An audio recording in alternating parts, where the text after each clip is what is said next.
Types of colloidal systems. Friends, when we talk about colloidal systems, okay, there are three types of colloidal systems. Lyophilic, okay? Lyophobic, and association colloids. Okay?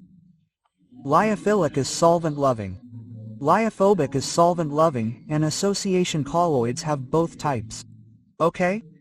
So now we will get to know these three very well. So, in this video, we will talk only about Lyophilic colloids, okay? And in the upcoming videos, we will explain Lyophobic and association colloids. Now let's talk about Lyophilic colloids. What are Lyophilic colloids? Look, Lyophilic colloids are made up of two words, Lyo plus philic, right? Philic means loving, and Lyo means solvent, right? Or liquid, right? So, Lyophilic colloids are solvent-loving, right?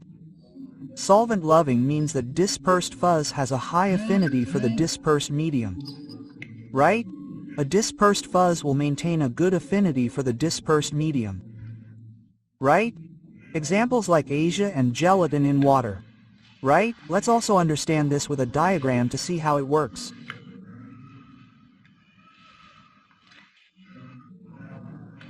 So, what happens is that we disperse any particle in the medium, right? This is our dispersed phase. This is our dispersed phase and this is our medium, right? So the particles, right, or the dispersed fuzz, will form bonds with the surrounding solvent very well, right? So this is what we call Lyophilic colloids.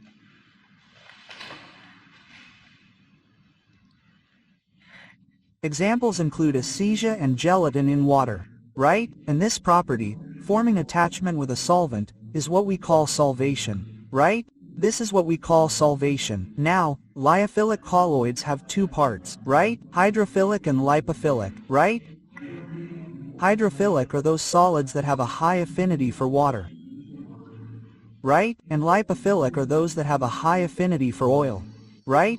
Look, Lyophilic includes both hydrophilic and lipophilic, right? So, we have to remember that Lyophilic is solvent-loving, right? So, oil and water are present in the solvent, okay? Within this, there are hydrophilic colloids, which are only for water, and lipophilic colloids, which are only for oil, okay? So, these were Lyophilic colloids. Now, in the next video, we'll talk about lyophobic and association colloids.